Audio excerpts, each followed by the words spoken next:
Hello, everybody, and welcome to the second episode of the Foul Boys Sports Podcast. I am Jeff Bevelheimer, and joining me, as always, are the greatest gosh darn golly gee whizzing co-hosts in the world. First up, my boy Steve. Nice Andrew Luck impression, nerd. And second, my boy Gimli. Hello. All right, boys. So, it was a crazy week of wildcard football, but now we're moving on to the divisional round with the first game set up on Sunday, the Indianapolis Colts at the Kansas City Chiefs. What are some big takeaways, Steve? Yeah, man, we're going into Arrowhead, and hopefully we're going to, take care of the Chiefs once again in the playoffs. We usually beat the Chiefs, but I think the most recent meeting we had, we did not win. But this is a completely different Chiefs team. I mean, the offense is more or less completely overhauled. Kareem Hunt gone, now it's Tyreek Hill, Pat Mahomes. Travis Kelce's still there, of course, but, So, just want to talk about a few key matchups. First matchup is going to be, that I'm going to talk about, Colts R-line versus the Chiefs front seven. That's basically been the story of this game without through the media is, will the Chiefs be able to pressure Andrew Luck?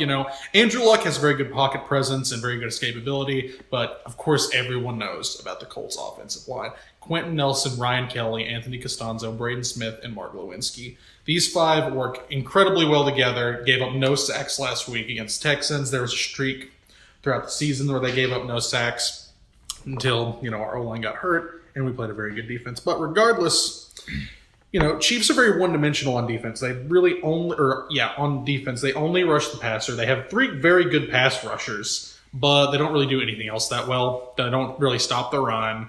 They don't really, secondary is pretty weak. Eric Berry's the wild card in that regard. So that was they're last going to have weekend, to jackass. do what? That was last weekend, jackass. Anyway, yeah, I think the Colts O-line really is going to shut down this Chiefs pass rush. Really? Because, if you look at, last week, for example, J.J. Watt, Jadeveon Clowney, these are two of the best pass rushers in the game, and they held to no sacks. Absolutely. The Chiefs are better, though. I They have Justin Houston, D. Ford, and Chris Jones are very good. But, J.J. Watt, he's the best defensive end in the league.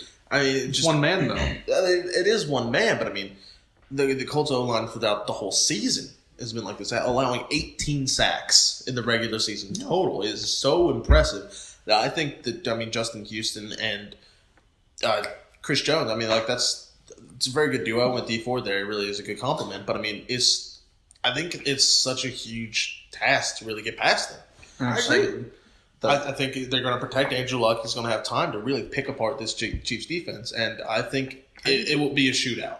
Yeah, I do think that, I think our offensive line is going to be able to can up that pass rush to quite a degree. I do think some of it's going to get through. I don't think it's going to be completely clean because there's just so much talent on that defensive front seven. But, I do think that we're going to be able to contain them. I do think we're going to be able to take out that pass rushing aspect. And if Eric Berry doesn't pull out a miracle performance, or any of their other players pull out a miracle performance, Andrew Luck is going to feast. Another matchup I want to talk about is Colts secondary performance versus the Chiefs secondary performance. We don't exactly have a sparkling secondary either. We do have some talented guys. Malik Hooker prevents a lot of long balls. Our defense, our Tampa 2 defense, we have a lot of speed, not a lot of size. We are designed to not give up big plays with our zone. And with Malik Hooker playing center fielder, we don't. Now, if there's a situation where people do get in the secondary and he has to tackle someone, no. But I think that outside of that, we contain a lot of people. We let a lot of stuff underneath. Darius Leonard gets those tackles. Clayton Geathers gets a lot of tackles. So we're not going to give up a lot of big plays. Will we be able to say that about the Chiefs secondary? I don't know about that one, Chief. I don't either. Good one. I can't really think of any names on that Chiefs secondary other than Eric Berry that really pop out at me. Statistically, they have performed, very substandard than what you'd want in a team that you think would go to the Super Bowl. But I just don't think that Andrew Luck is going to have a lot of problems unless he puts them on himself. And it goes to show that the Chiefs' very obvious weakness is their defense. So, I mean, like, they don't really have anybody back there in the secondary. Losing other than Aaron Peters Barrett. hurt them so much. It hurt them a lot, yeah. Yeah, definitely. And I mean, I think with Ty out there, he's going to be able to blaze down the field. And If his ankle doesn't flare up, then yeah, he's going to have a big game. definitely with someone like Eric He's Ebron. basically our Tyreek Hill. Yeah. I think Tyreek's maybe a little bit more dangerous, but Ty is Definitely a bit more dangerous. But I mean, Ty is still a very big threat. I expect a very big game out of both quarterbacks. Like, the key point with this matchup in the Chiefs secondary versus the Colts secondary is it's going to come down to who is going to be able to make the one play. I think it will be a very high scoring one possession game. Well, yeah, whenever I talk about the Colts secondary, it's like I say that they have a better secondary, and I think they do. But on paper, Pat Mahomes should have a better game than Andrew Luck just because he's played, statistically, he's played so much better this season, and there's just so much talent on that Chiefs offense. I mean, Travis Kelce against Tampa 2, against Malik Hooker, he's going to have a big game. There's no disguising that. He is going to have a big game. We're going to have problems with Travis Kelce.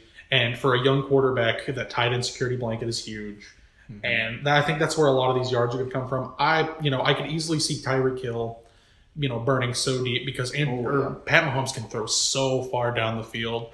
And Tyreek Hill, especially if you're hanging out in cover 2 a lot. Yeah. So, I mean, I could see that, that offensive talent being so overwhelming. Plus, it's not like we have a very strong pass rush. I mean, we have a decent pass rush. It's definitely slowed down in the second half of the season. They don't have a terrible offensive line, but Pat Mahomes is mobile, so I just don't. I think that's a moot point.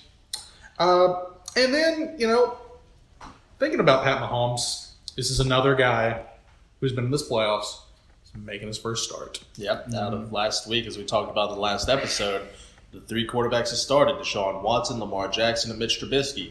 0 for 3.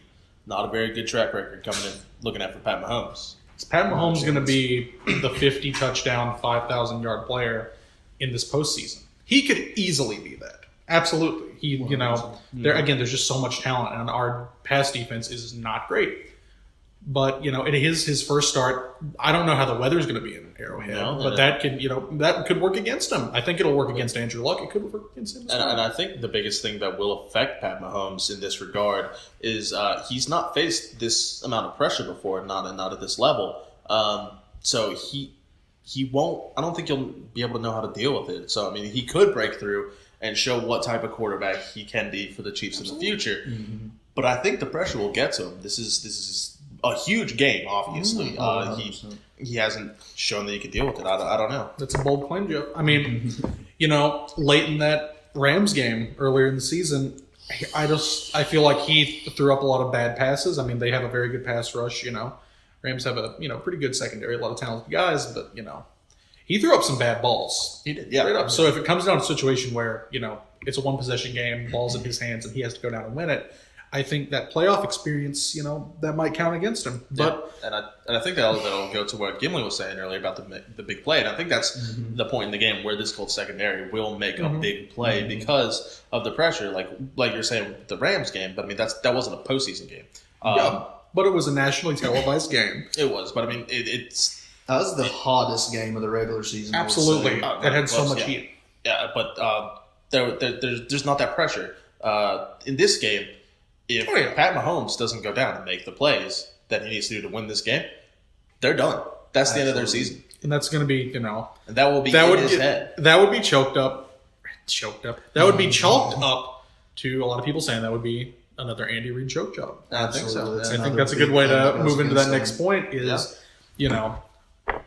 I feel like I've seen in years past so many times when Andy Reid was either at home or should have played better, or they had a big lead.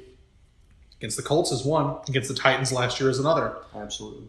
Is this going to be another mismanaged game by Andy Reid? Is he going to be able to take care of those timeouts? Is he going to have that urgency to go get drives? Are they going to have good play calling? Are they going to outthink themselves? Because Andy Reid just for whatever reason, he's not always been successful in the playoffs. No, I feel like this is like watching a movie for the 50th time. I'm afraid for Pat Mahomes and the Chiefs team that's what it's going to come down to, is just Reed choking the game away. Yeah, and obviously I'm very familiar with this because he used to be my coach, and I love Andy Reid to death. But I mean, this is so true, and I mean he's obviously a very influential coach with like the Andy Reid tree with Doug Peterson, Matt Nagy, somebody else I can't think of off the top of my head. There's more people, plenty of people. Harbaugh, maybe one of the Harbaughs. Yeah, Harbaugh. Yeah, but you're right. I mean, Andy Reid, for like he said, for whatever reason, just can't get it done in the postseason.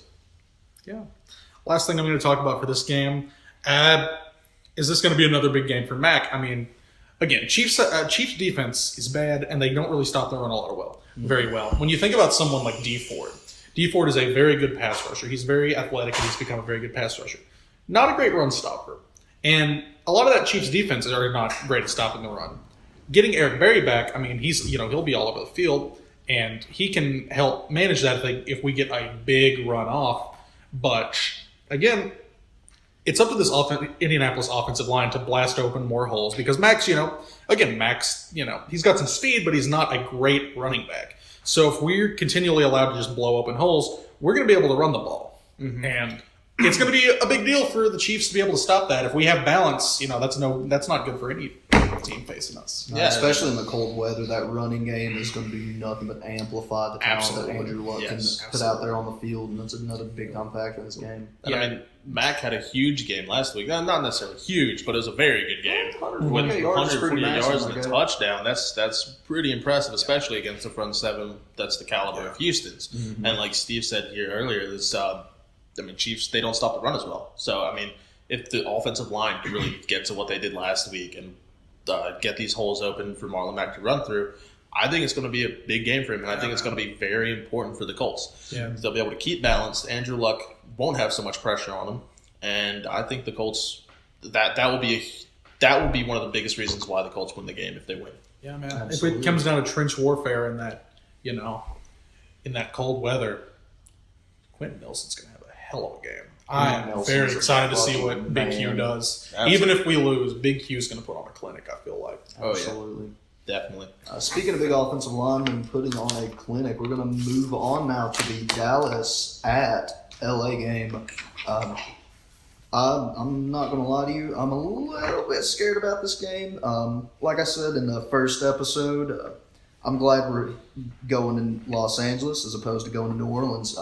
Number one matchup that scares the living shit out of me in this game is going to be Connor Williams and Joe Looney trying to contain Ndamukong Suh and Aaron Donald, two of the most prolific defensive tackles in the league. They're going to have a handful trying to handle these guys. Absolutely.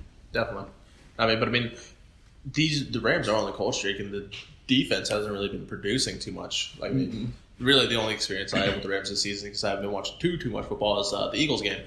But back in Week 15, they didn't do anything against us. It was just we shut down Aaron Donald, we shut down Ndamukong Suh, and that really helped us propel us to the win.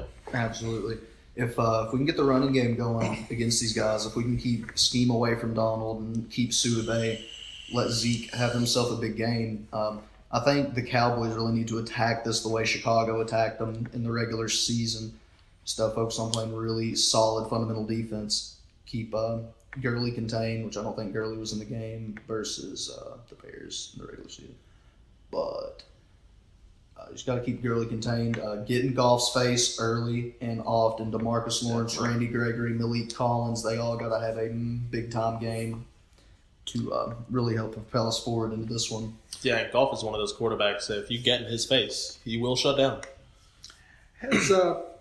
Has Travis Frederick reappeared for the Cowboys? Is he back, or is he still dealing with his illness? He's still out. Joe Looney's our starting center, which Joe Looney has came in, and he ain't no Travis Frederick, but he has played pretty well for us, stopgap center.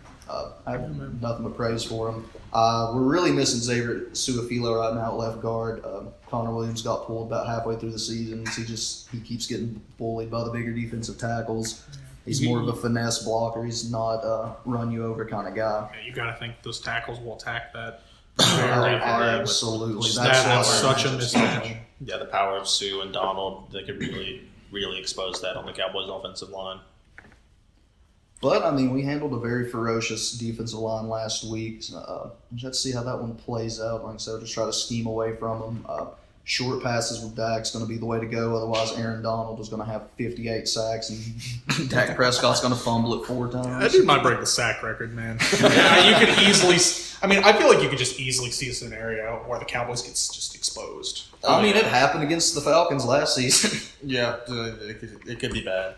But I'm personally optimistic about this game for the Cowboys. But I am too. I'm very optimistic. Like I said, that's really the main thing that really worries me. And going forward with the Cowboys maybe getting exposed, another big matchup to watch is Amari Cooper versus Marcus Peters. Absolutely. Because if they shut down Amari Cooper in the pass game, there's no real other options for the Cowboys to turn to. Well, I wouldn't necessarily go that far. Michael Gallup has played very well for a rookie. Cole Beasley's still coleslaw out there. He is the sauce lord. Just a very clutch guy. Oh, absolutely. What can you say? Yeah. It seems like he's always there. Third down and medium, third down and long. Give me Cole Beasley in the middle of the field every time. He's like whiteout Jason Witten, always open. Yeah. He always finds the seam in the zone. That's love having Cole Beasley around. Yeah, I mean, if Amari Cooper does get shut down, I mean that he is your big production guy. Mm-hmm. He's the one that's going out there getting the numbers, getting the production. He's the guy you go to. And I mean, without that. Turns out kind of hurts us a little bit. I mean, you don't want to be losing depth in your wide receiver room, especially when that was one of the worst aspects of our team before the Amari Cooper trade. Yeah, and especially with no guarantee that Zeke's going to have a big game with that front seven of the Rams. That could be big. That could be very, very huge. And I think it could be the downfall of the Cowboys if they lose this game. Very well could be if Zeke doesn't go, which, I mean, that's just the recipe this game plays by. This team plays by. They have to control the clock. They have to stay on offense, and they can't get down by more than one score. Otherwise, it's not very optimistic. Yeah, I don't think the Cowboys can win a shootout. Not a chance. What do you think about Blake Jarwin? Blake Jarwin, he's hit and miss. Yeah, I mean, he had a huge game against the Giants. He did okay from what I remember last week against the Seahawks. So I'm not really very familiar with the Rams' inside linebacking core. Don't know how well they'll be able to contain him. But I mean, he's no Jason Witten. He's no top tier tight end, but he's a pretty decent stopgap solution for right now. He's decently athletic. Oh yeah, absolutely. I mean, don't get me wrong. I really like Jarwin, but he's not a huge factor in this game. No. Flipping over to the Cowboys defense, as our good friend here, Gimli, calls him the Death Star. What do you guys think they can do to stop this Rams offense? Now, the Cowboys have been absolutely phenomenal against the run this season, with like the exception of the Colts game against Mac that I can think of.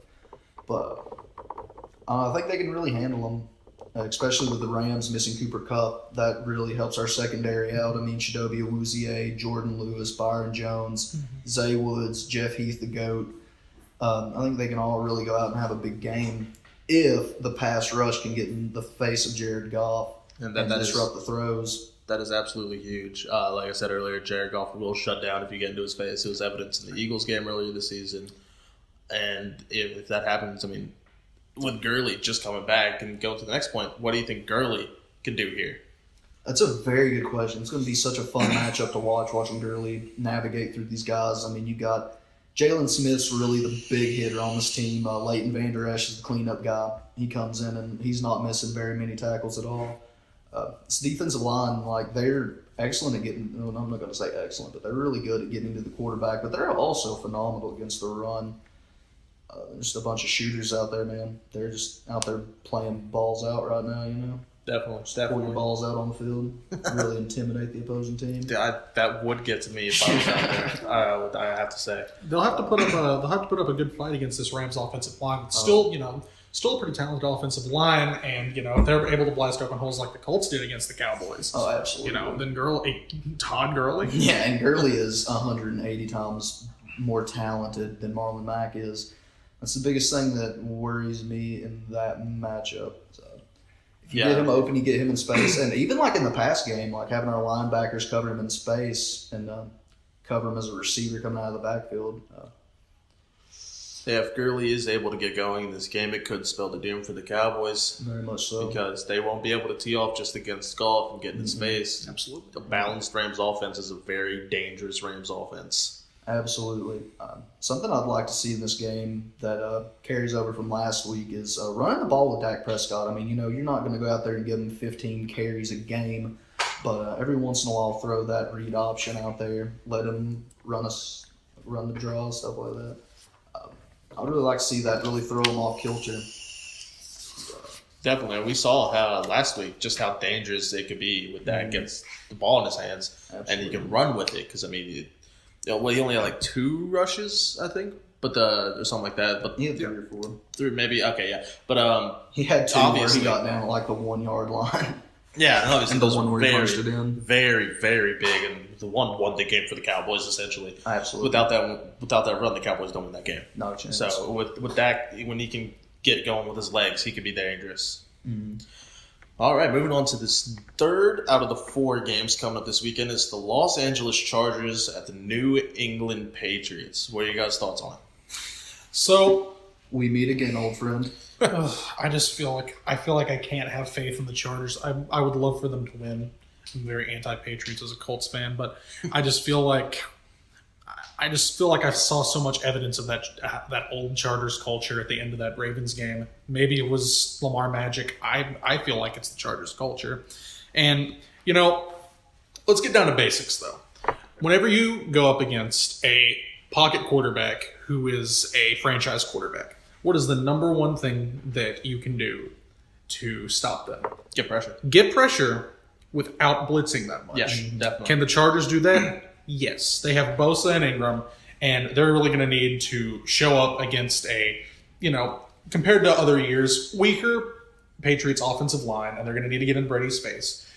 I mean, Brady has some of the best, pocket presence I've ever seen in a quarterback. So he's going to be ducking and diving and getting the ball off. But, man, they really got to get some sacks and some pressure Definitely. if they're going to stop. And it's absolutely possible because, if you look at the game last week against the Ravens, that defense combined for 7 total sacks. Yeah. That is insane. I mean, with Joey Bosa and Melvin Ingram, if they can Corey go. Legit. Oh, yeah, everybody on that front Legion's 7. hurt. Legion's Yes. out. Legion. Shit. Yeah, Legion's hurt. That's going to be a really, that's a really big burn here in playoffs. You would really Yeah. love to have seen someone like Legit be able to, get stuff in the middle. Mm-hmm. Yeah, I think if this Chargers defense gets going again like they did last week, it will win them this game. That's the blueprint. That's how you beat Brady and Belichick. Is you have to get after Brady. It's what the 2015 Broncos did to get to the Super Bowl. You have to get to Brady to win this football game if you're the Chargers. Definitely. So, Sonny Michel, the starting running back for the Patriots here. What do you guys think he's going to be able to do against this Chargers front 7? There's no telling. I mean, you think of Belichick and you always think that there's some kind of scheme. There's always some kind of something that they can pull out to kind of buck the trend or the expectation. I do think that the Chargers are a very solid run defense, as you saw last week against the Ravens. And I think that I don't think Sonny Michel really strikes heart in the fear of that defense, not right now. No. Not at all. But I don't know, man. You think of that Belichick magic that he could just pull out of nowhere. I think if they don't have a run game, I do think that they'll go to a heavy screen game. It's the Patriots, so they'll go to a heavy screen game. They'll find some way to get those short yards. Definitely. That really is the bread and butter of the Patriots offense. So another big matchup to look up for here is Phillip Rivers versus Devin McCourty on the Patriots secondary. Not just Devin McCourty, but really all of their defensive backs. Patriots really have a good culture when it comes to their defensive backs. They have good coverage, great ball skills, not only in making picks, but creating fumbles with receivers. But with Rivers, I love Phillip Rivers. He can play so well, but he can throw some very wonky balls. He takes a lot of chances sometimes, particularly when he's under pressure. And if they find a way to get some pass rush, I don't know that I believe that they will, but if they have some good blitz schemes, if they're able to win matchups, I think Phillip Rivers can make a lot of mistakes. Maybe he will, fold under pressure. Maybe he will be part of that Chargers culture in this game. I'd like to think that mythos with him is kind of overblown, but A little bit. who's to say it doesn't exist? And definitely, I mean, what Phillip Rivers is. What was the record? He is in Foxborough, like 0-7. I know he's never beaten Brady. He's never beaten Brady. I mean, do you think it's possible that going into this weekend that Phillip Rivers can turn it around and get a win in Foxborough?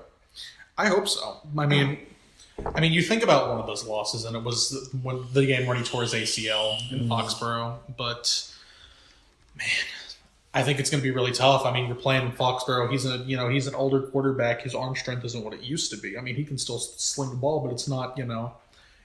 He doesn't have that arm strength anymore. And you're going into cold weather Foxborough against a very crafty Patriots defense. No pun intended, but Do I trust Phillip Rivers right now over Tom Brady? I mean, Tom's slowing down, but he's still Tom Brady. He's still Tom Brady until the day he retires. It's hard to bet against Brady and Belichick. I think really the key for this game for the Chargers is going to be getting the run game going with Gordon. You have to get that going. You have to keep Tom Brady off of the field.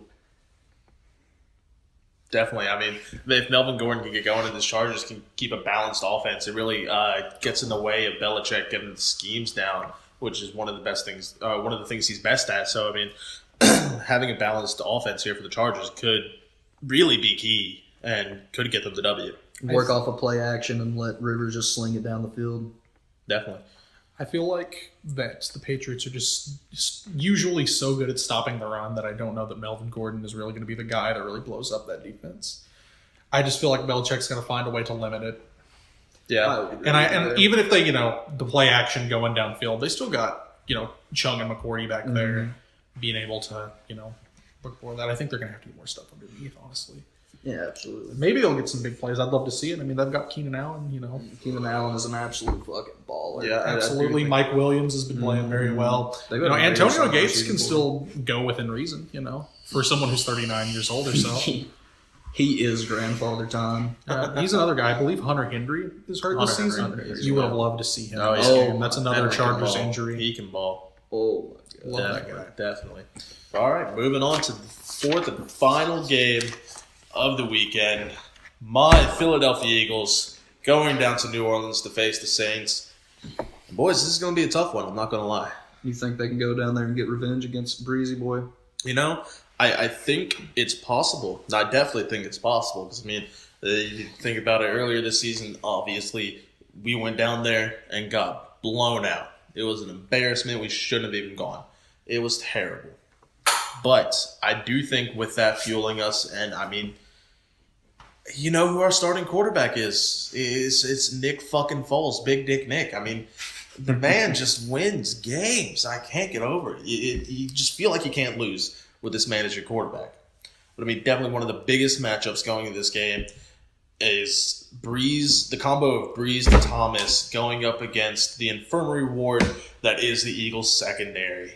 That could be very, very, very detrimental to the Eagles in this game, and it could ruin our chances of winning.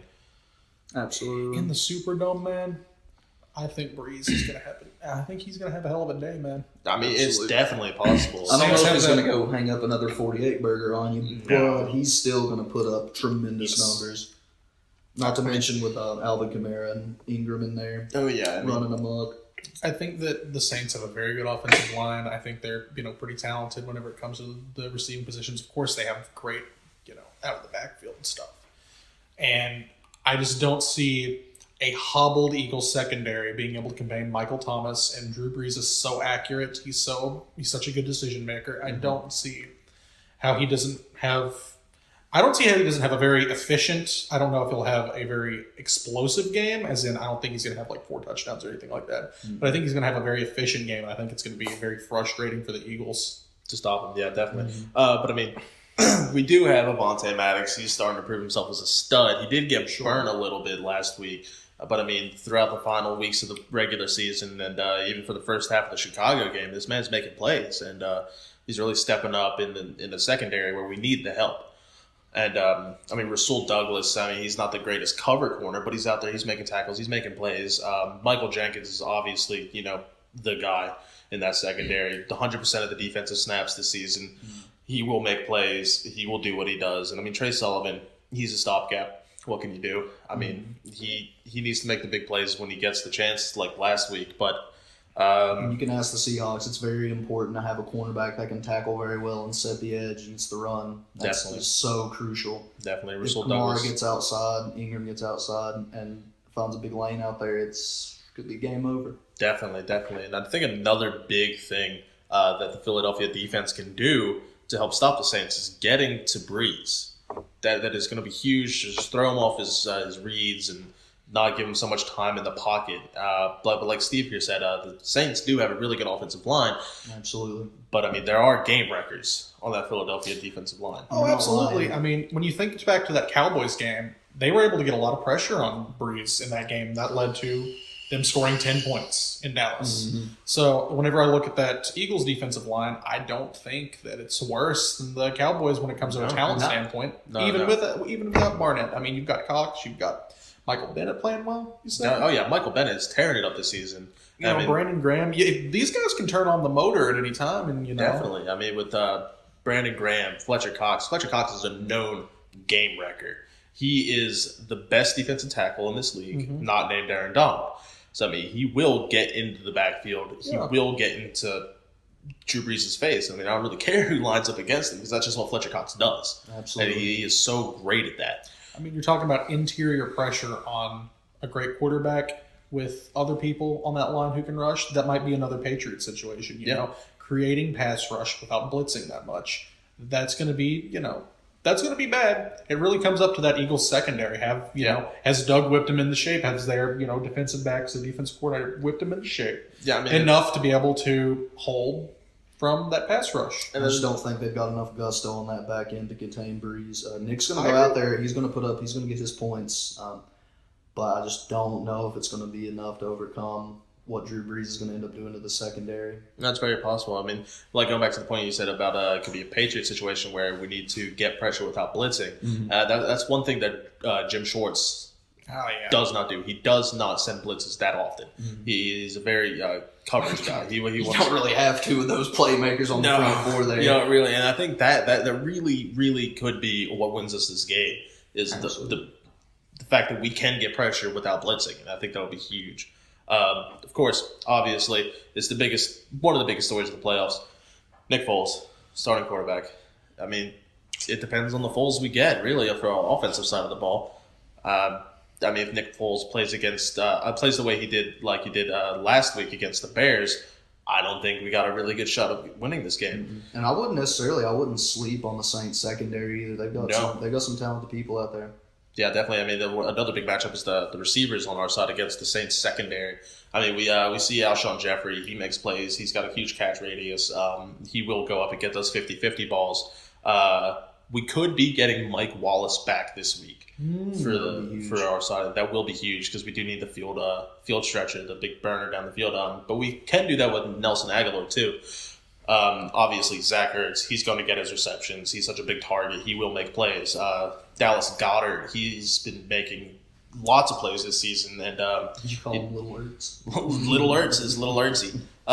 So I do believe these Eagles receivers will get open and then they will be able to do what they can. I mean, Golden Tate, obviously the biggest touchdown of the season so far last week.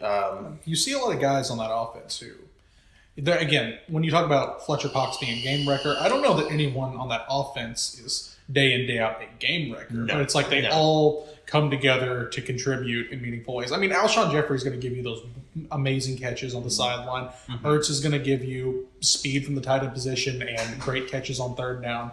But yeah, no one's a game wrecker. It's just across the board, very solid. Yeah, they're all willing to go out there and give everything for Doug Peterson and Nick Foles. They're going to go out there and lay it all out on the line. Yeah, and I think a huge thing that's going for the Eagles here is the locker room presence. I mean, these guys believe in Nick Foles. They've seen that he's done it before. They know they can go out and do it again.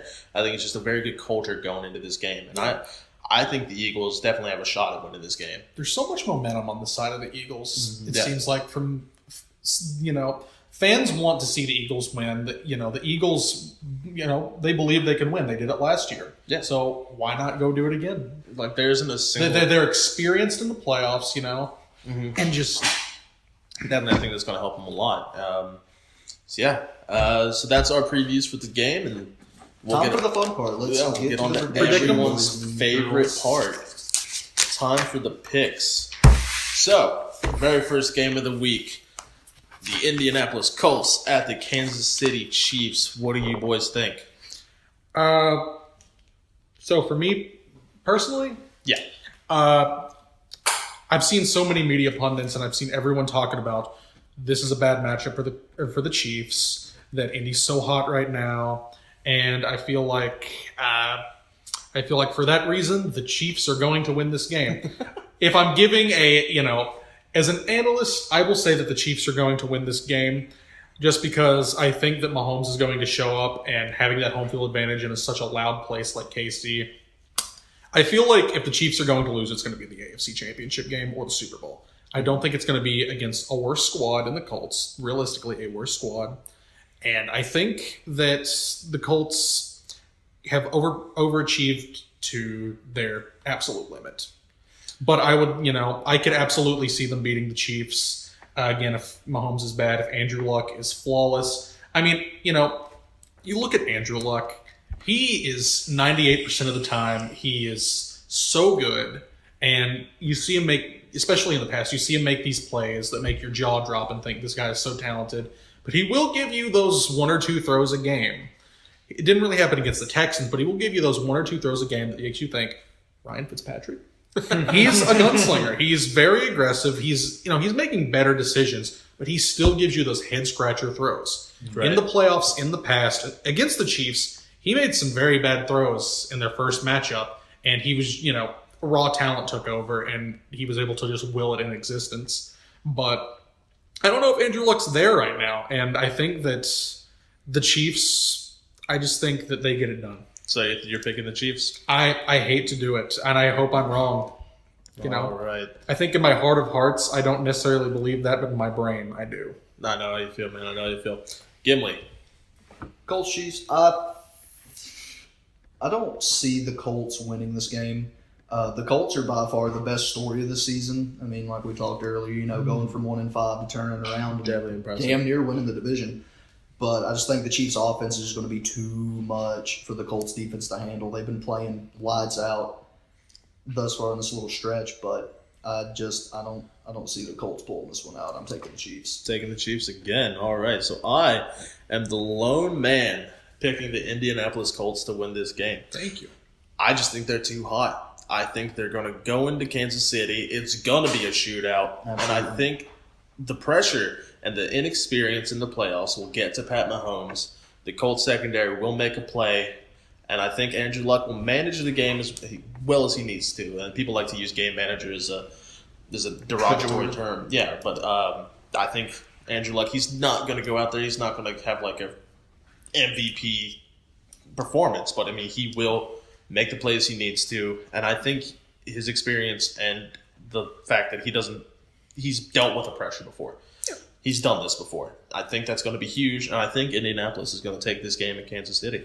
I hope so, man. All right, fair enough, boys. On to Los Angeles for the boys versus the Rams. I am so very torn on this. I mean, it honestly can go one way or the other.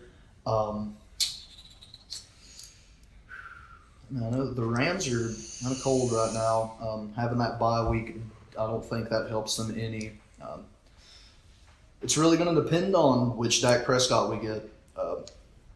Are we going to get the guy that we had last week? He goes out there with balls of steel and a heart the size of Texas and goes out and win it.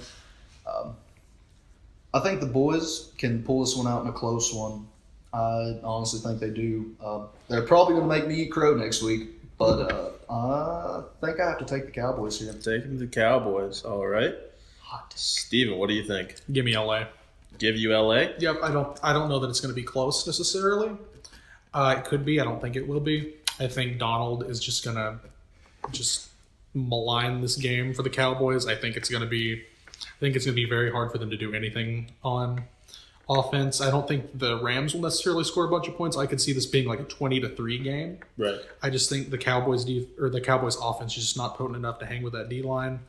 And I'm very concerned about a Jason Garrett team in a divisional round. Fair enough. Yeah, I just don't think the Clapper's going to do it. So there is another low dog this week, but it is not me. It is Steven. Really? I am with Gimli as much as I hate to say it. I think the Dallas Cowboys are breaking the curse and they're going to the NFC Championship. I think the Cowboys' defense is going to do what they need to do and hold this Rams team to a very low-scoring game. And, I mean, the Cowboys won't score that many points either. I think it's going to be very close. Ceiling is between 10 to 17. Definitely. I think this game is going to be very similar to the Eagles and the Bears game last week, where points are going to be hard to come by. And I think the Cowboys are going to be able to do it finally. And it'll be very low scoring, something like 14-10, 17-14, 10-7, something like that. But I do think the Cowboys will pull it out in the end. All right.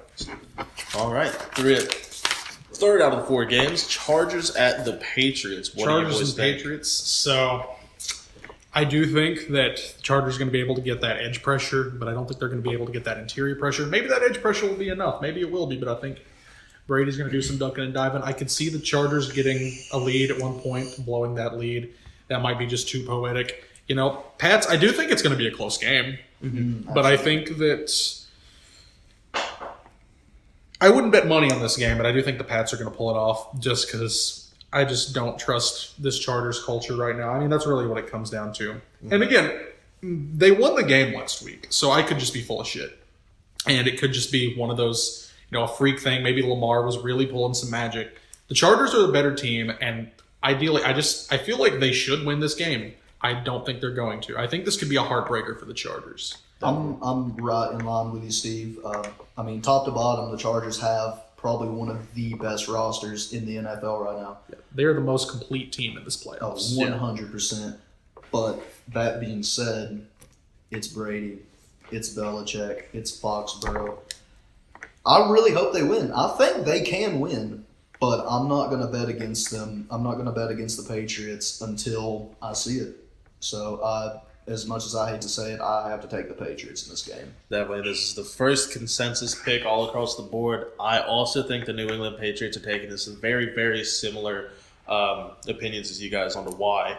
Just because it is Foxborough, it's Belichick, it's Brady. They've done this before. They're going to do it again.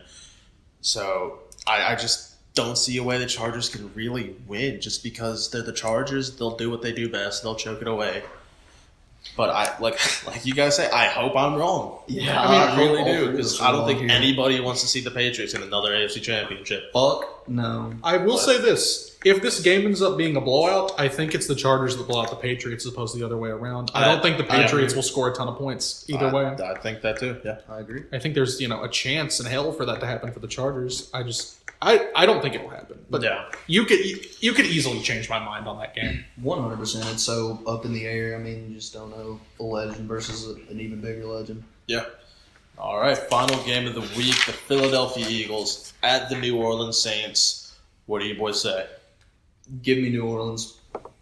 New Orleans? Give me New Orleans. I don't like the Eagles, of course, but Big Dick Nick, man, he's good, but I just don't see him going out and outscoring Drew Brees. I just don't see it happening. I mean, the Eagles have the hot hand right now, but I just do not see it happening. I think Drew Brees is going to absolutely scorch the earth that they're playing on against that secondary. I just don't see the Eagles pulling this one out.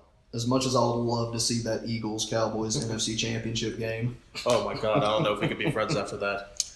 I think the way I see this playing out is, I think the Saints are going to win, and I think they're going to win relatively comfortably. But I think that Foles can make it interesting late. I think he can maybe get some garbage time, but I do think that New Orleans is just the better team right now. So I want to bring something up to you guys. Last week, the Philadelphia Eagles, 6.5 to 7 point underdogs going up against the Chicago Bears. They were the biggest underdogs of that week. They go into Chicago, they get the win. This week, the Philadelphia Eagles are 9-point underdogs going into New Orleans.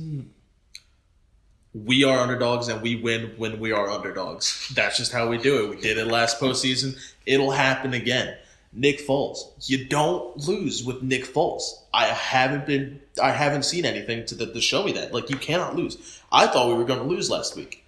But by some miracle of whatever spiritual being there may be or may not be, Trayvon Hester got his hand on that ball. The Eagles win 16-15. Just it's insane. I don't know how he does it. I don't know what we do.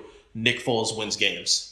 And I think that's what's going to happen. I think we're going to go into New Orleans. It'll be a close game. But Foles, I mean, he's proven that he can duel with the greatest quarterbacks of all time. Tom Brady, Super Bowl 52. Nick Foles outdueled him. And I think it'll happen again in the NFC Divisional round. And I think, as much as I would hate to see it, it's going to be a Philadelphia Eagles at the Dallas Cowboys for the NFC Championship next weekend. Can you imagine how fucking wild that would be? Like, as much shit has been talked about the NFC East this year. Yeah. Like, if you were like, week 8, Cowboys are sitting at 3-5. I don't know where the Eagles are at that like point in time. 4-4. But if you'd asked me, who's taking this division, like, it's the Redskins, and no one else in that division's making it. But it would be so wild to turn. Redskins got really hurt. Yeah, they got decimated late in the season. Yeah, which is probably a big reason why the Cowboys and the Eagles both have had such a tremendous surge late in the season. Redskins went, they went from woke to broke real quick. You know what I'm saying? You ain't shitting, brother. All right, that'll do it for this week, and we'll see you all again next week. Thank you for listening to the Foul Boys podcast, and we'll see you after the divisional round. Until next time.